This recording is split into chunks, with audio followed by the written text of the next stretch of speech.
Welcome to Rat Girls Podcast. I'm Abigail Jensen, and we are joined today by the author of Kiss of the Basilisk, aka the first book in the Split or Swallow series, Lindsey Straube. Welcome. Oh my gosh, thank you for having me. I'm so excited to be here. I'm so excited for you to be here. So I met you through my cousin Brooke, Yes. you are friends with. Yes. Anyone who follows my Instagram knows I post about Brooke. And so this is the Brooke, you're Brooke's cousin. They'll know. Yes, Brooke's cousin. And it's so funny because I didn't even realize she had this separate cool romantasy book Instagram she was doing until so recently, which is crazy of me because that's my interest. Yes, I know. I love that. I love that you guys have connected over that. It's so fun. And so you have this cool community in Portland. Is it okay if I say where you live? Absolutely. Everyone knows where I live. Okay, this cool community in Portland, of book girlies. How did that all come together? Because I feel like there's so many great online book communities, but to be able to meet in person and become friends is so amazing. It is super special, and it's funny the way it happened. Me, Shannon, and Brooke, that's basically my little cohort, whatever you want to, that's my book girlies. We all have bookstagrams, which if anyone's unfamiliar, that's just an Instagram that's basically about books. And mine is now, of course, my author Instagram, but that's what we call it. It's like book talk, bookstagram, whatever. And so I think now 2 summers ago, it might actually have been 2 years ago, there was going to be a meetup at Powell's. Powell's is a very famous indie bookstore in Portland. And I went to this meetup and I met them both there. And Brooke and I had messaged on Instagram a little bit beforehand. I think we both knew we were from Portland, and it was kind of a are you going to this? Are you going to this? I'll go if you go, situation. And I was like, okay, I'll go and I'll at least know Brooke. And I swear to God, I walked into the coffee shop that we were meeting at beforehand and I made eye contact with her, and immediately we were like, oh, this is going to be okay. This is going to be great. We're literally, this is it. And we hugged and we've been friends ever since. And then it was the same with Shannon. She walked in and we were like, let's go. It's popping. It's on. And now they're a huge part of my life now. Oh my, and so cool that you have people that when you read a book and you're so excited about it, you have Shannon and Brooke, you can text and be like, have you guys read this? Let's talk about it. Yes. And even cooler for me personally is they read my book and they text me about it. And that's even better. So cool. How has the reaction been to one, to people in your life reading your book that you already knew? Have you had people be like, oh my God, wow, this is so exciting. I didn't expect this. I mean, I don't know. Everyone has always known that I'm a writer. I've always been writing books, so that's not surprising. Now, the subject matter maybe is surprising to some people. I don't know. That's none of my business. Quite frankly, I don't know. It's not that I don't care, but it's just if they have any kind of reaction, that's their reaction. I don't think anyone is very surprised. I think everyone's kind of this checks out for her. Were you into fantasy growing up? So they're okay, Harry Potter to adult fantasy pipeline. Here we are. For sure. I was always watching Lord of the Rings as a kid. I mean, that's definitely the pipeline. And I've always been a writer, always been a reader. And I grew up reading all of the books that all the other millennials read. And so I've been, molded in the same way that everyone has, really. And so, but I just turned it into this. So here we are. Monsters. Which is amazing. This was so we're gonna I told you I was gonna find one topic for the main cheese to be, but I say we just are gonna go through all of them. Whatever you want. Because there's so much stuff I'm just excited to talk to you about. And so for the people listening, Kiss of the Basilisk is the book. And this was the second book I read, but the first book that was intro into monsters. Where it got me being I didn't know there was this in me that I could be into this. Yeah. How did you discover that you're into this? And for the listeners, do you want to give a brief, Sure. if they haven't read it? Yes. Yeah. The brief overview would be, it's basically The Bachelor, except Except that the Bachelor's a prince, and so there's a bunch of girls competing to become the next queen. And in order for the prince to make his choice, he has sex with all of them. And the way that they get good at sex is they're trained by basilisks. So the basilisks take all of the girls into their caves and train them, and whoever's the best at sex, the prince then chooses, and he becomes like they become the new queen. And so like that's the general gist. And so then it turns into, of Amazing. course, the main girl, Tem, she then falls in love with her trainer, the basilisk, and then also with the prince, and then we go from there. Like that's basically it. Did you have a question before that? I forgot it already. Well, I was just gonna say, No well, idea. and for the listeners, like, I feel like it's great because Caspin, is that how you say? Yeah. It's funny. I never know how you actually say characters' books out Yeah. loud and or characters' names out loud, and I Yeah. always butcher it. Caspin is in human form at like Yes. when sex is happening. Yes. Yes. Kind But of. then we Sometimes. get a little, yeah, I was gonna say, then we get, like, little hints into, like, "Oh, no, this Yeah. this is a snake." And so Yes. how did you discover this about yourself, that this was something that could be, like, a fantasy for you? Well, first of all, like I've always been into like Twilight, vampires, whatever. Like that's as is any millennial woman. Like, excuse me. Like that's just who we are. Vampire Diaries, True Blood. Thank We you. love it. Vampire Diaries is a huge part of my DNA. And so I've always had kind of a thing for an understanding of the sexiness of like the old immortal like creature. And so, Mm. but to me, vampires were so done. They've just been, there is nothing new that I personally thought I could contribute to the vampire space. Never say never, but like personally, I was just like, I can't write that. So what's another creature that has the same vibes, like, but isn't that? Yeah. It also isn't fae, like a fairy, like it also isn't that because I also felt like I couldn't contribute anything to that.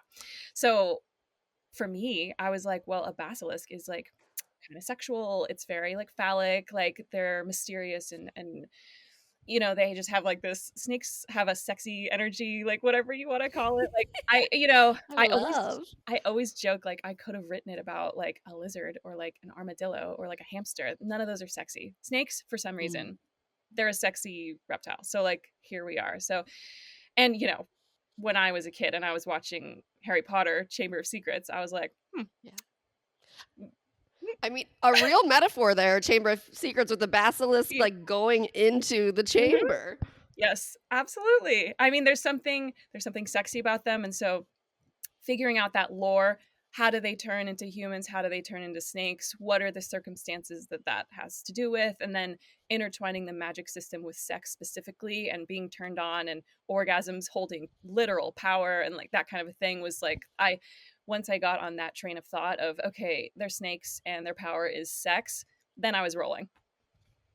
I love it. I love, like, because 'cause you're reading it, and when they first have sex, they're like, Caspian is in his human form, and Mhm. as you're reading it, you're like, I know he's a snake sometimes, like, I Mhm. know he's got one asset that would really help during Yeah. orgasms, and, like, Yes. you're just waiting for it, and then eventually the tongue Uh-huh. splits, and Yep. it comes. I was like, "Oh my god, so good." You gotta. That was such a fun scene, like, that was and so how when you were creating this magic system, like, and, the idea of orgasms being power, like, where do you even start with that? Like, because you're like you said, you're creating your own, basically, lore around Basilisk Mhm. because it's not out there. Yeah. Now, to be fair, I'm not the first person to write. I know for a fact there's other Basilisk books out there, romantic ones, so I'm not claiming to be the first person to do that whatsoever. But in terms of making up my own lore for this Yeah. series, I just thought it would be super interesting if it the power itself was sex. Like when you're talking about magic Mhm. systems, there have to be rules to it and limitations and how can you accomplish something and how can you get hurt? How can your power be depleted? How do you re up your power? Like all these kinds of things. And I was like, I've never personally seen a magic system where having an orgasm makes you more powerful. Causing someone else Yeah. to have an orgasm gives you power because you've got this power over them. That's an interesting dynamic to me. And I thought it mirrored real life because really what we're dealing with in life and in Mhm. society is sex is power. We hold power through sex, whether it's literally or in the workforce. If you're attractive, you might get more opportunities. That's a thing that happens. I'm not saying that's the way it should be, but that's a thing. Like, sex is a power in real life. And so I just made it a literal power in the book. Yeah, and I like how in the book it's like very out there. Like, I mean, known, like it's out in the conversation. Hmm. Like the king, like everyone in the town is like they're Hmm. having sex and they're Hmm. talking about it and it's very normalized. And it's yeah, yeah, like what it's almost like outside of some things happening, some darker things happening. It's like what society should be like. The way they Yeah. talk about sex is how I want society to be like. It, Well, yeah, I've never understood why sex is so taboo, I guess, why we don't talk about it more.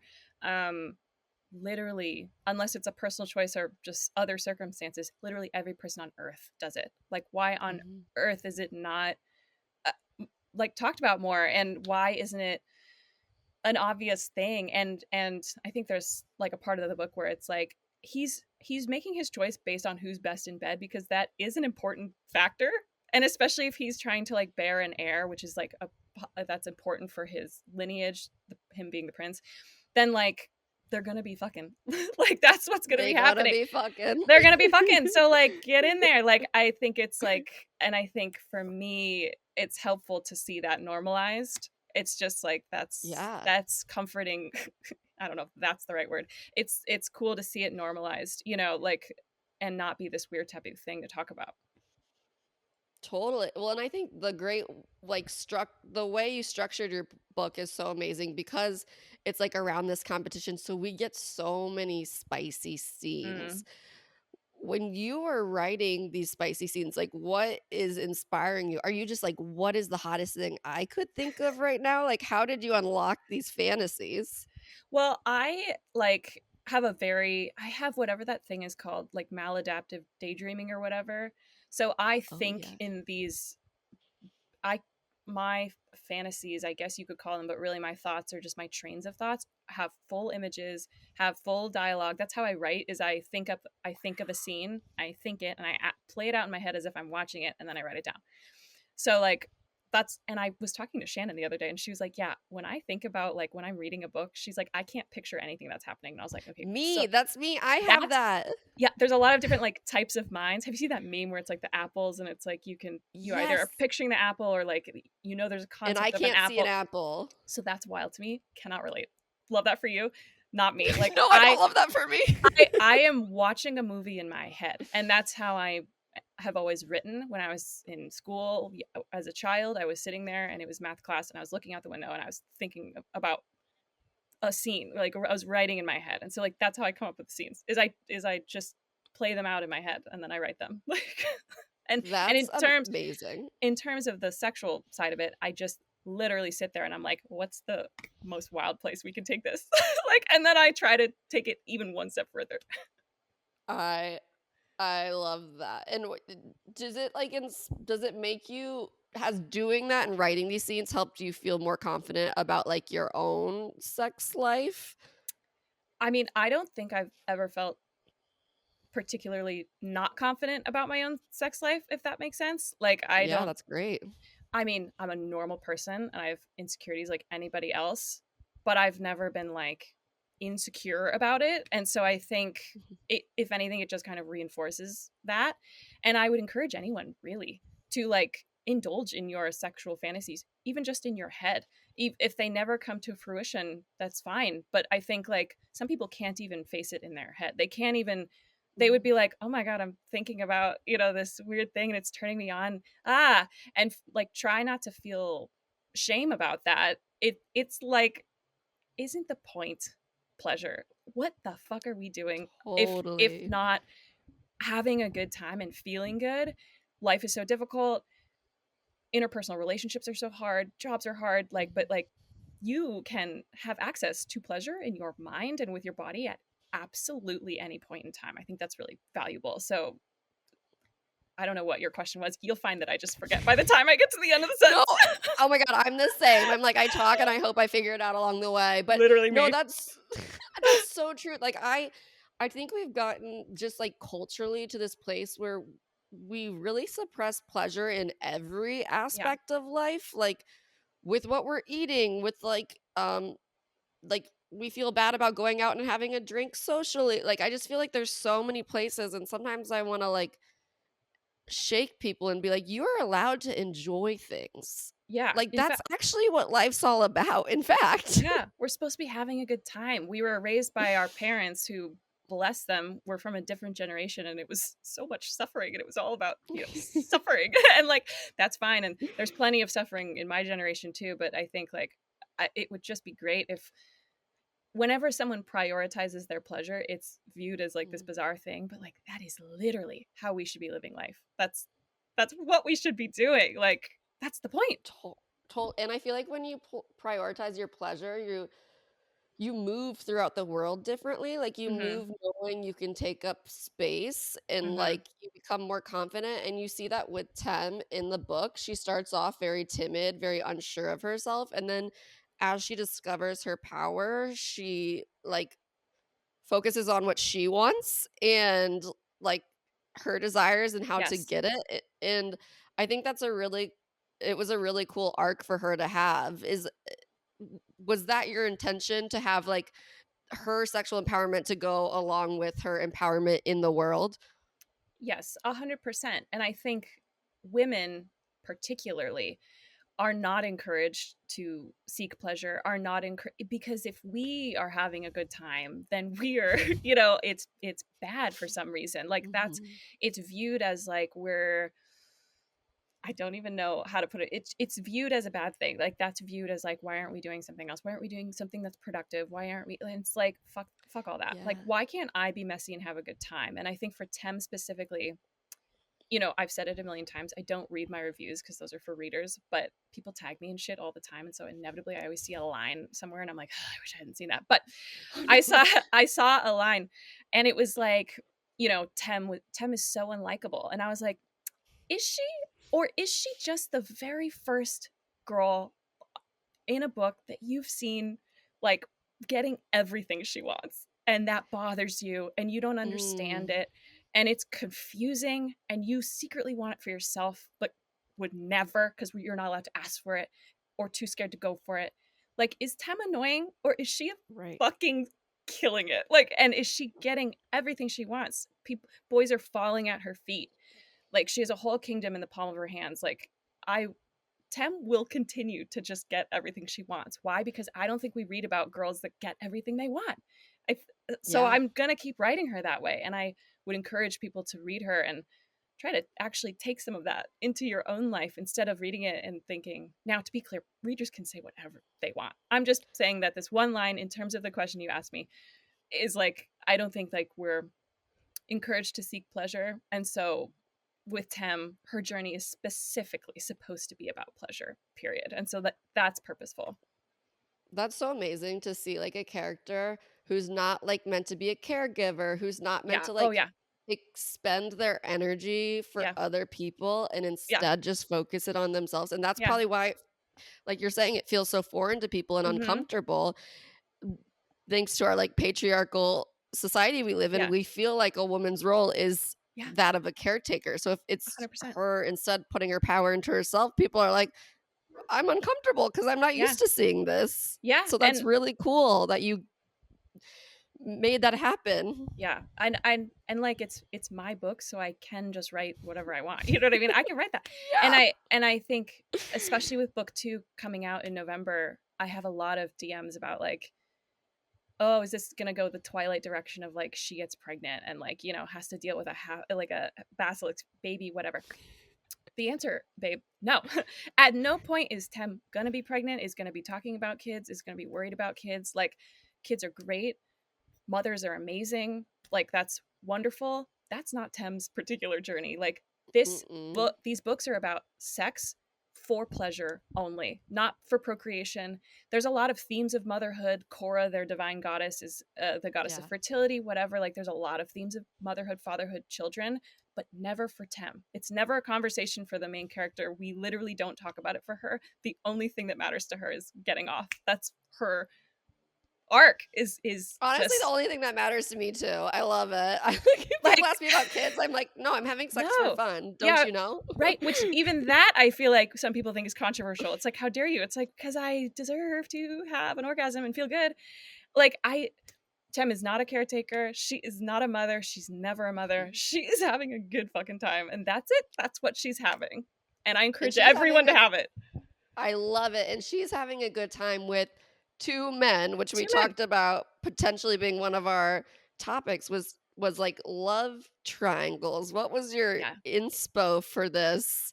Um, do you read a lot with lo is love triangle, like, your favorite trope? What were you thinking when you created this? You know, I would not say it's my favorite trope. But like I said, I was raised on the literature of the millennials. I read Twilight, and that really impacted me. I read The Hunger Games, which to be fair is Mm, more about politics and there's a bigger message there. However, the love triangle was shoved down our throats by the marketing campaign. So that had an totally. impact. That had an impact too.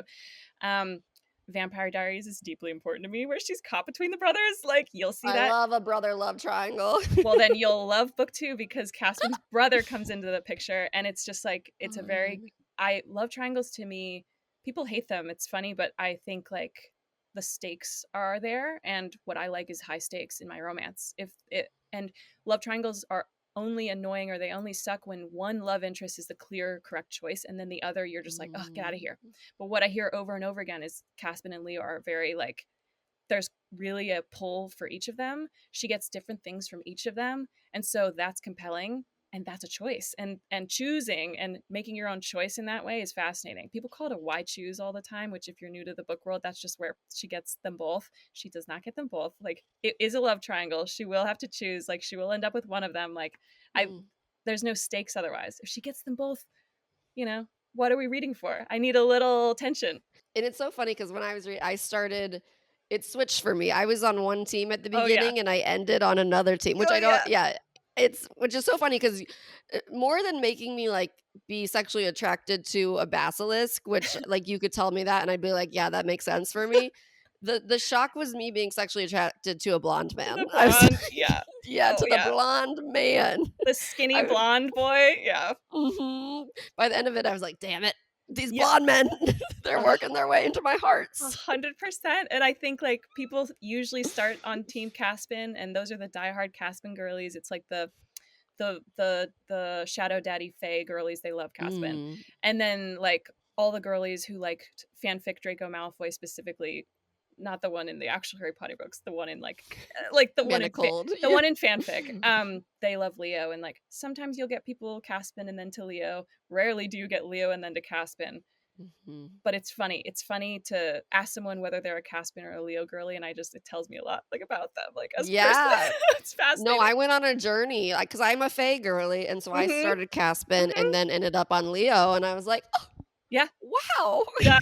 And I think, to me, not to bring it back to Twilight for 1,000 times, but I was literally No, watching always bring it I back to was I was Twilight. watching Eclipse. I was watching Eclipse today, so it's front of mind. All the movies are Love. on Netflix now, so I'm just going through them again.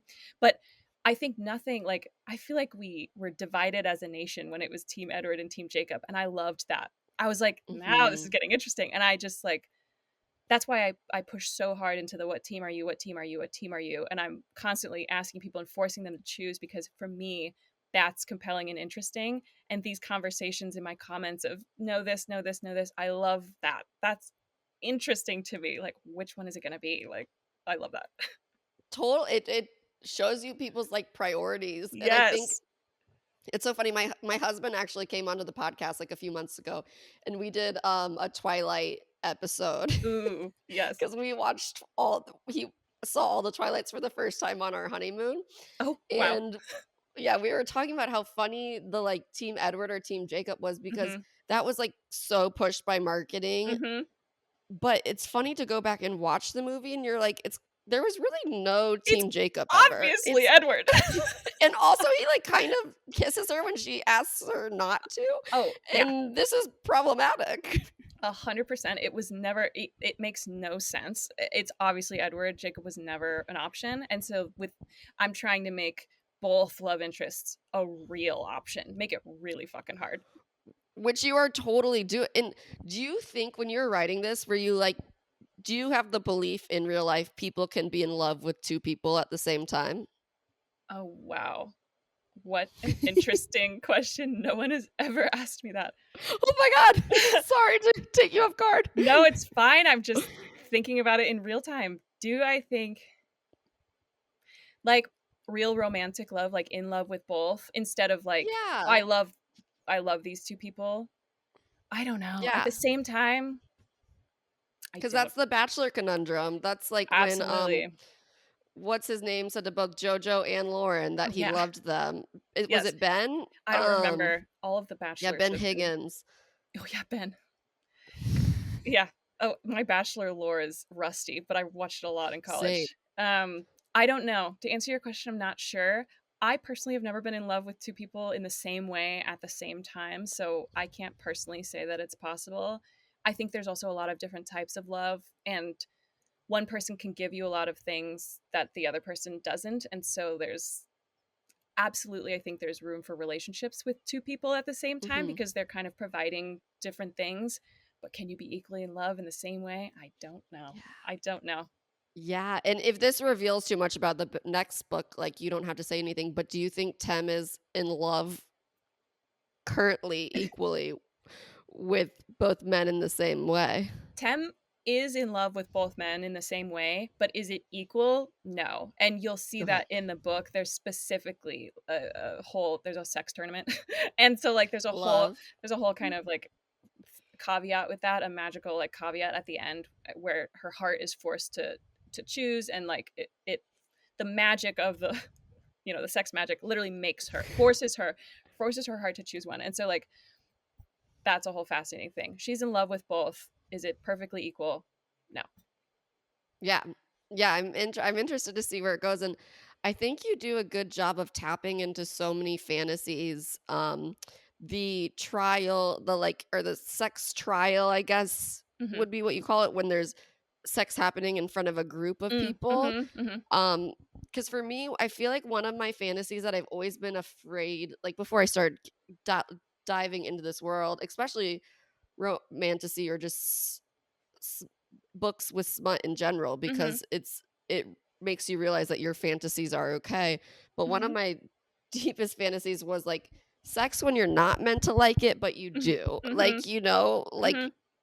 and in real life we want like sex with very enthusiastic consent, Yeah. and like you want to definitely go in liking it. You don't want it to be like, oh, I'm accidentally liking it. Yeah.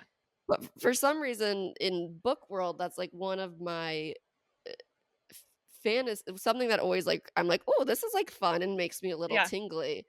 How did you Is that a trope you had seen before, or was that just like you just went into like, what are all these like hot things in my mind that I can think? Like, how did you come up with all the different like scenarios for sex in the book?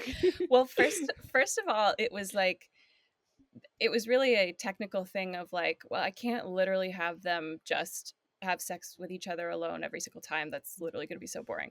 So I really did have to like kind of get creative with it. So on a logical level, I was like, we have to kind of up the stakes. And you'll see that again in book 2. Like I do get quite creative in like what they're doing and how they're doing it. And there's a lot of factors with like, they've got a mind connection too. And so like that's a lot Right. of, and so like I think in book 1 I was like, let me explore it from Tem's angle of she's inexperienced. Let me just take her through every single thing I can think of like what's a kink, what's the thing that she could experience. Okay, like here's how to give a blowjob.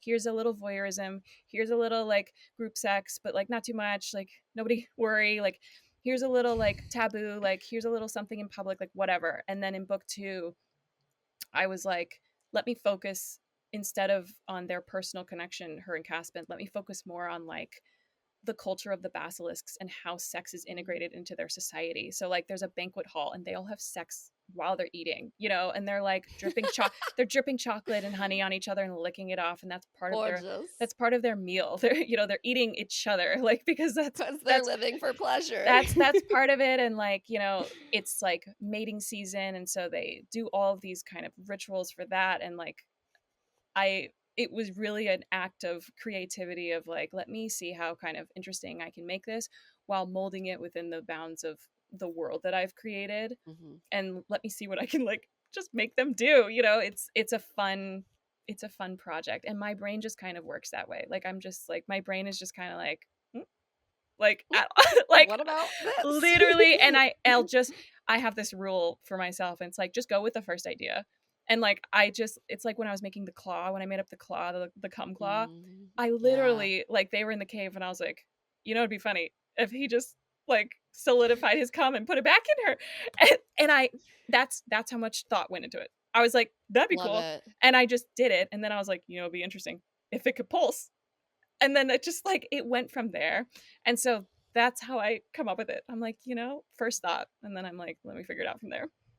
That's great. That's such like a shameless way to like I love that. No second guessing yourself. Just Yeah. being like, this is right. Let's fucking Yeah. do it. Like, and what a way to like navigate life, but especially like writing. I feel like writing the biggest thing people are so afraid the first thing having to be Yes. perfect. And then it's Yes. like, no, you can always go back to it. Yes. I get people all the time who ask me like for advice. How do I write? I want to write a book, but I don't know how. How do I start? And I'm like, just start.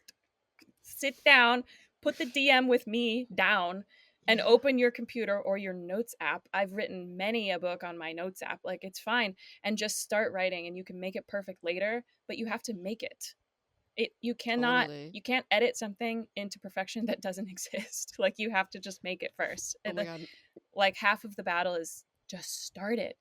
Be brave enough to just do it, because most people, 95% of people, will not ever even start it. So you start it, you're already ahead.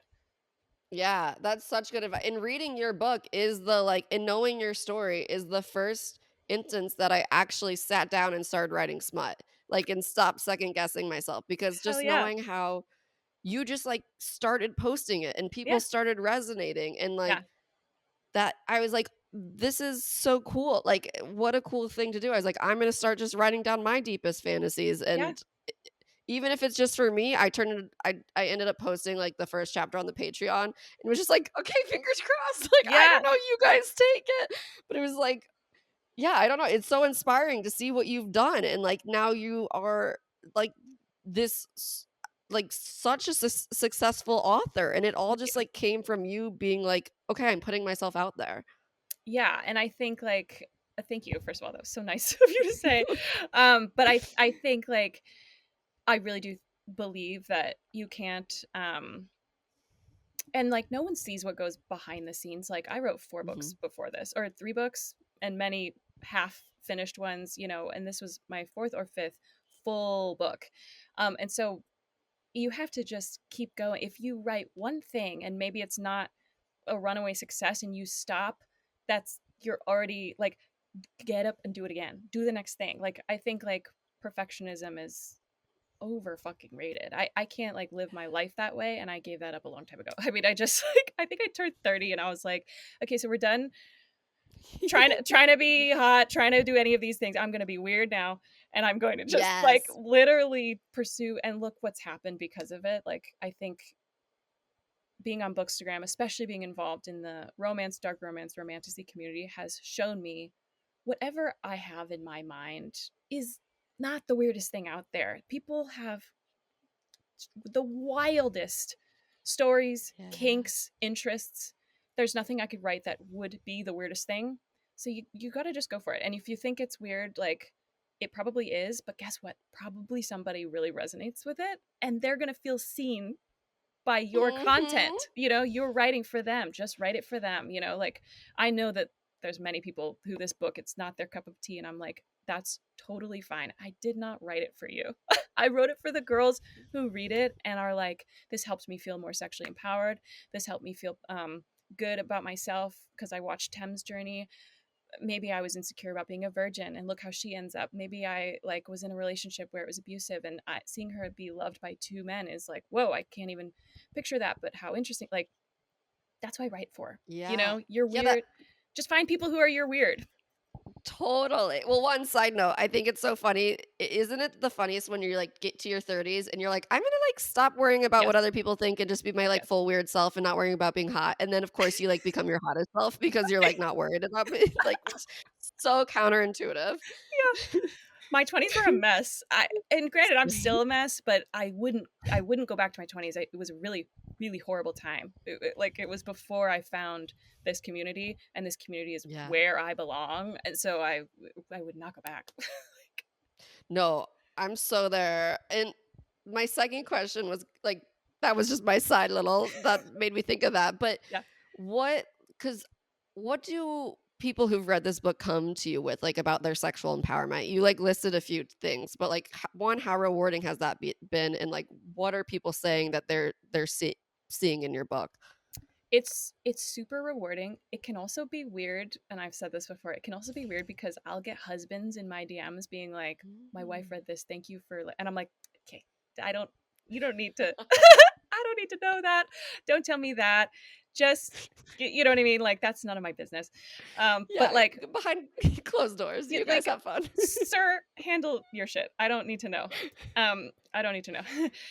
But it is great because I think especially specifically for people who maybe are shy about their own sexual interests, feel some level of shame, whether Mhm. it's because of a certain kink or just sex in general. They're uncomfortable around it, thinking about it, talking about it, anything like that. When someone like that tells me that the book helped them feel more confident and like help them ask for what they want, help them have an orgasm for the first time. I mean, these are like huge things that like Totally. I'm happy that it has that type of legacy. Do I need to hear about every single one? No. Am I thrilled that that's its impact? Yes. I mean, introducing people to their like sexual power Yeah. to orgasming Yeah. is is life changing for people. And I what a don't I didn't even realize, this may sound ignorant.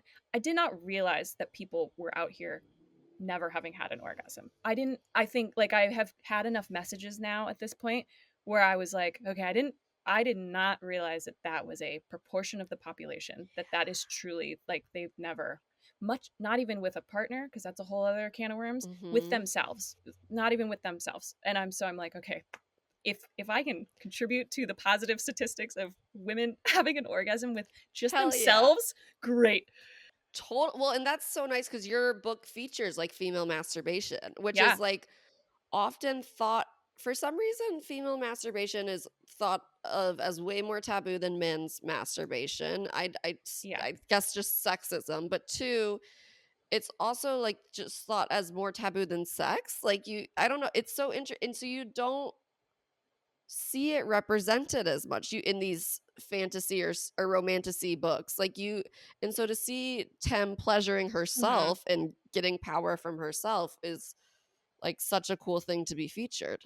I think it goes back to like just a society doesn't like women having eh, masturbation does not result in a baby, and it also does not pleasure anyone but yourself, and so it's very confusing to some people, to some people They're like, you being could be doing the no. dishes right Yes, now. or you could be, sucking my dick. Why are you touching Right. yourself alone and having a good time? How dare you? And so I think masturbation is something that when you're a kid you don't understand it, and then you go to Mhm. middle school and you're hearing all these weird things about it, and it's very confusing and weird, and like then you get comfortable with it as you get older, some people do, and then it becomes a part of your life, a part of your sex life with a partner otherwise.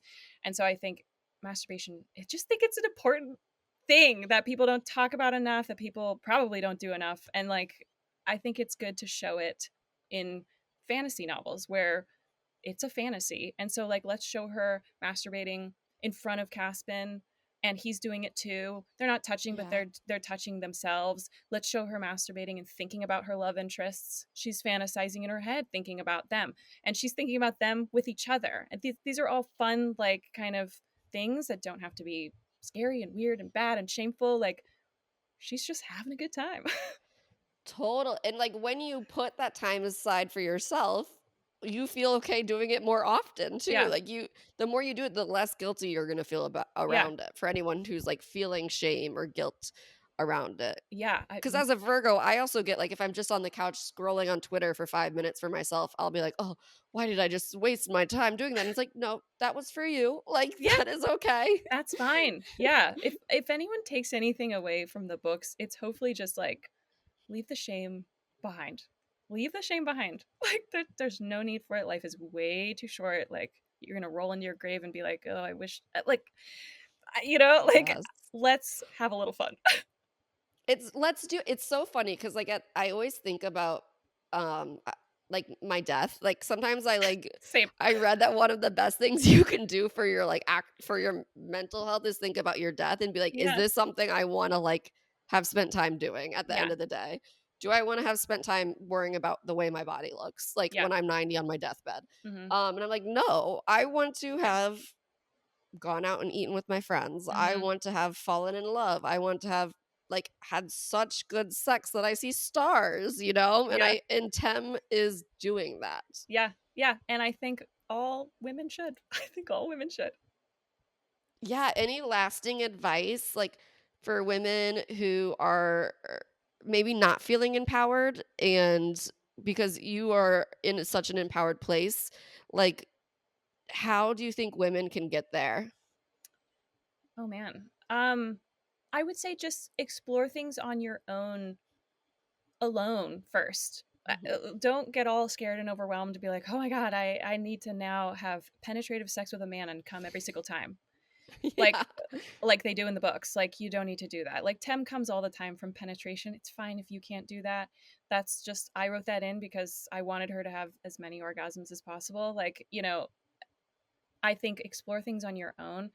You know, figure out masturbation if you want. I don't know. I think just do things on your own alone and just try to let go of any like fear and Mhm. understand that like whatever you're thinking about, there's someone out there thinking way weirder shit. So just relax, relax, and it's gonna be great. And just like seek the pleasure. Seek pleasure. That's my advice. Seek pleasure and try not to have Also, shame about it. Also, if you are the one thinking the weirdest thing, like if Great. you are the weirdest, like Apple started on Think Different, you know, like we Mhm. are, like, you're an innovator. Like, Okay. Yeah. I mean, yeah, the apples. It's true. Like someone's got to be the weirdest. So if that's you, slay.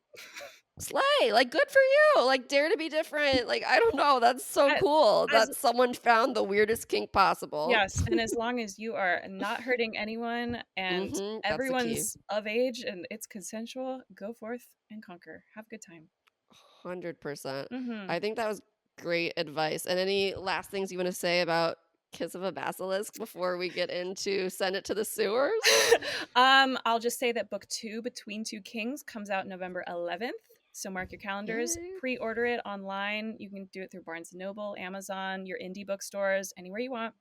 And then there's also a prequel coming, which is from CAPSEN's point of view, and then also covers the story of Tem's mom as she goes through the training. So that will be fun. Fun. Oh my god, where do you get the time? I'm like, "Oh my god, you're churning these out." I mean, this is my full-time job, so that's where I get the time. Yeah. Yeah, yeah. It's my job to do it now, so I gotta. Yeah. You're like, that when there's that deadline, it really helps, It probably motivate. it sure does, believe me. Motivates and intimidates Ye and Yes. scares. Yes, 100%. Well, I absolutely loved the book. I had the like I've never it was one of those books that I like literally looked at my husband. I was like, I think I'm gonna go read this in another room. Like I'm like, I like wanna actually like be alone for this, I think. Yes. Yes. Which I've never done before because it was so hot and just so fun. And yeah, made me realize that I have maybe some fantasies and desires I didn't know were there before, which is always cool and It's great. exciting and fun to explore. It's great, and it's approachable. He's a human most of the time, so you don't have to feel Yeah. too like, "Ooh," it's great. I think, like, I love that people are loving it. I love it when people DM me and are like, "I was just up till 3 AM, like, reading it," and I'm like, Yes. "Yep, join the club." Like, that's the way to read it is, like, Mhm. feverishly at 2 AM. Totally, and you're yeah, totally. I do that, and then I just did that with the book I just read. I was up all Tuesday night, didn't sleep at all, and I was like, "Did I even, like" then you it's like a fever dream. The next day, you're like, "Did I Yeah, take any of that in?" yeah, am I okay? Yeah, like, what is real and what's not? What is Like happening? well, that's the fun of it when you literally cannot put it down Yes, and you yes, just keep turning the pages, and that's what your book was. absolutely, I love that.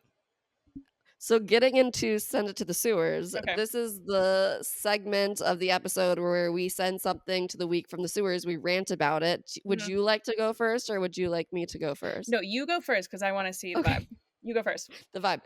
Okay, I am sending we kind of touched on this actually, but I am sending to the sewers like wellness culture that's like Oh. so aggressive that you can't have fun.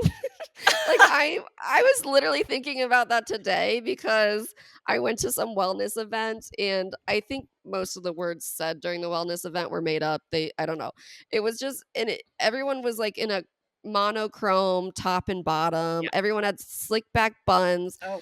and they were just talking about, like, how long they spend on their skincare routine every day, and I was like, "Oh my god." Like, Mhm. at some point you're putting so much effort in that it's causing you more stress Mhm. than like just not having wrinkly skin would cause you or Yes. what or then having wrinkly skin would cause you or whatever the like insecurity you're going I feel like it's just like we need to find balance and we need to be okay with just not being okay and also be like I don't know. I feel like sometimes people wellness so hard that they become like so individualized and so lonely. They're like, Yeah. if I don't work out today, like do my Pilates, do whatever it is, like I can't function.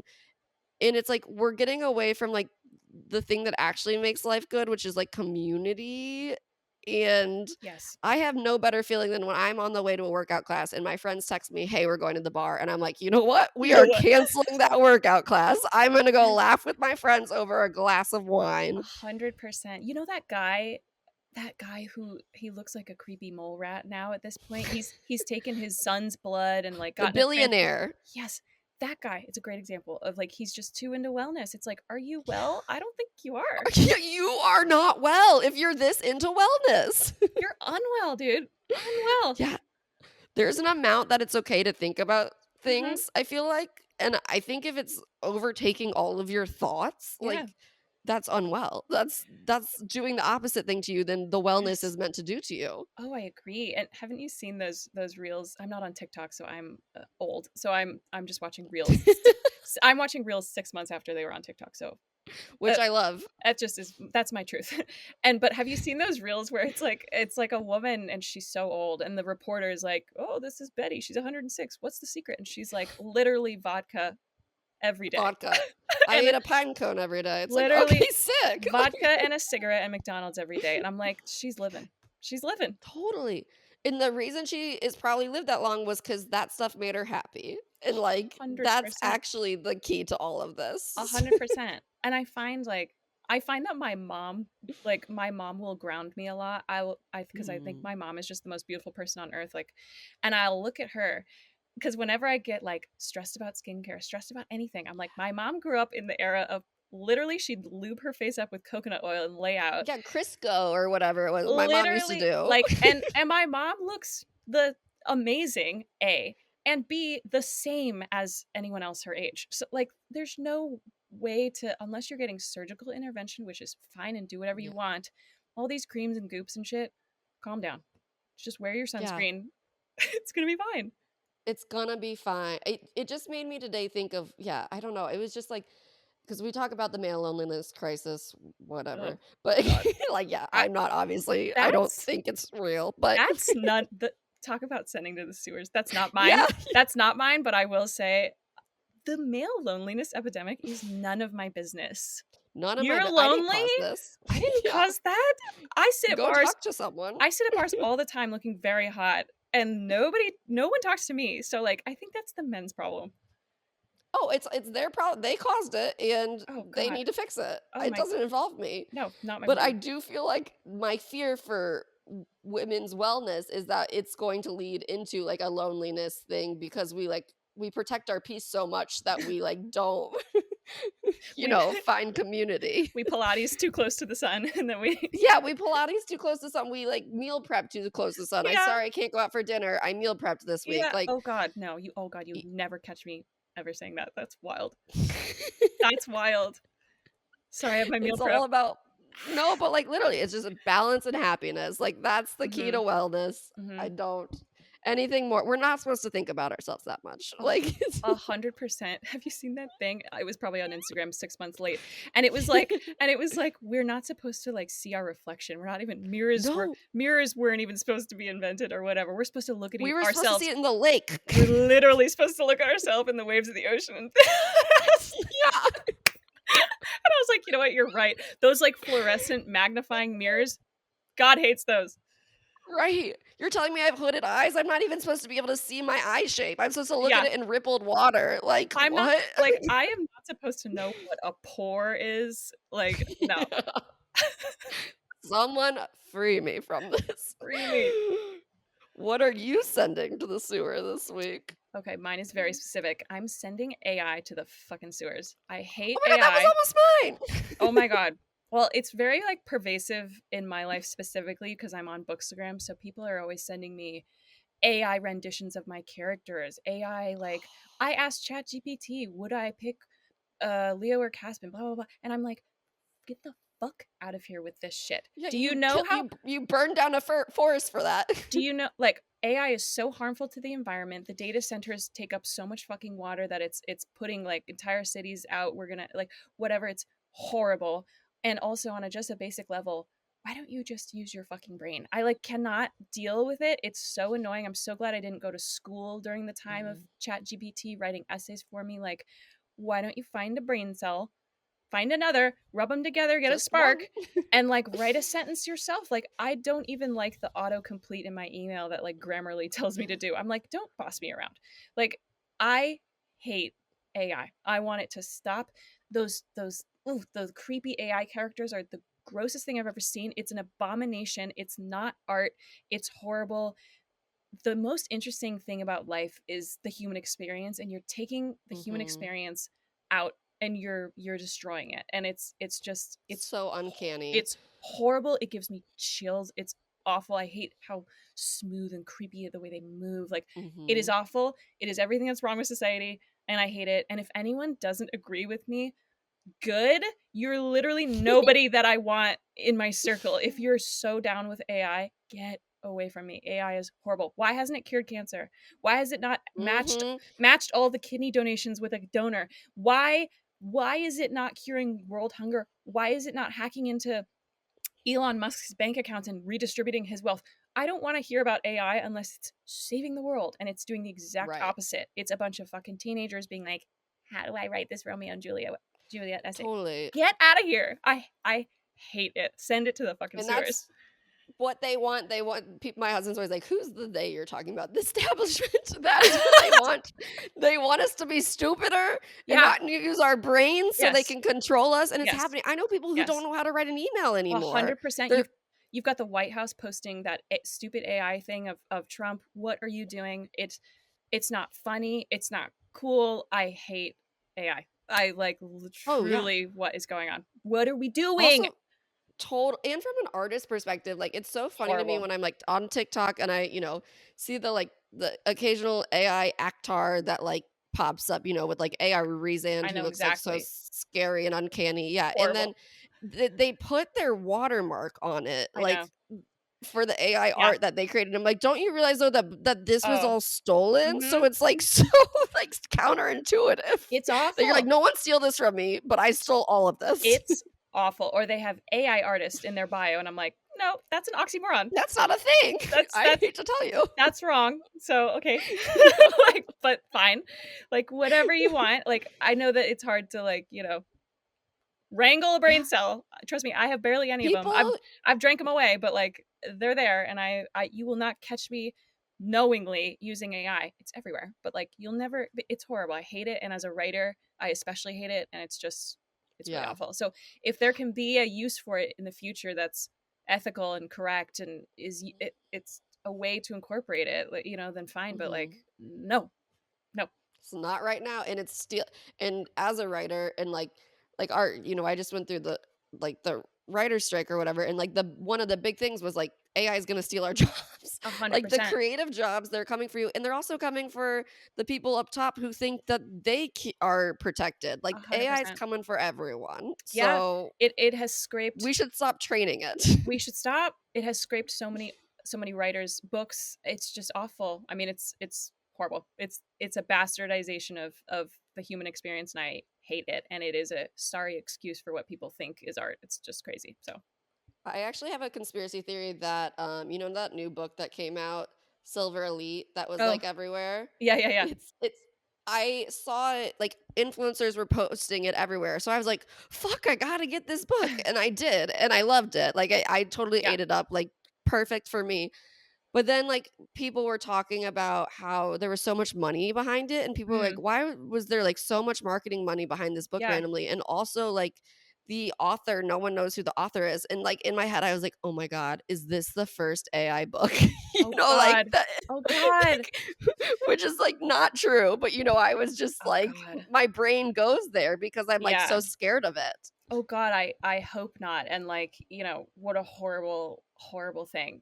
I hope not. I don't know who wrote Yeah. Silver Elite. I did see some of that discourse. I think like what stood out to me in that discourse about Silver Elite was a lot of marginalized communities, authors, people of color are always told we don't have the marketing budget for your book. We whatever, Mm. there's no shelf space for it, whatever, whatever.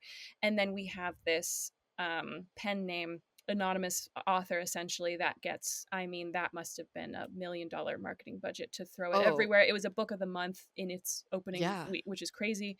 That's a wild thing to have happen. That doesn't happen to authors of color who are just like trying to have any amount of shelf space. So I think like it's a wild, the Silver Elite thing was wild. That's people It was were wi I'm never influenced to buy anything offline. Like, I don't know, and for so like, and this was the first time basically, like, and yeah. I was like, "That's how much money was Yeah. put in No, it." Like, 100%. It was everywhere. And if you're seeing something everywhere, it's been put everywhere. It's been yeah. put there. It's been put there for your eyes to get on it. That's the marketing. Like if you think there's no marketing, there is. That's why you're seeing it. Like you're seeing it because, you know. So that's yeah, that really was a wild thing. I don't know who Oh, wrote it that was though. wild. I don't either, and then my dumbass is, like, posting about it for free on Instagram. I'm like, "I should've made them pay me." It's Exactly. Exactly. Where's like my check? where's my check? I actually just fell for your guys' marketing scheme and did like this book, but, like, give me the check. Give me the check. Well, thank you so much for coming on the pod. Where we touched on so much your book and how amazing it is. So, where can people find your book? But then also, where can people find you because you have such a fun presence online? Oh my gosh, thank you. So do you. I really enjoy your account. But they can find me. My Instagram is Oxford Lemon, 2 words but smushed together. And then my book is everywhere. It'll be on Amazon. It's at Barnes and Noble. It'll be at a lot of indie bookstores, and if it's not, you can always ask them to order it.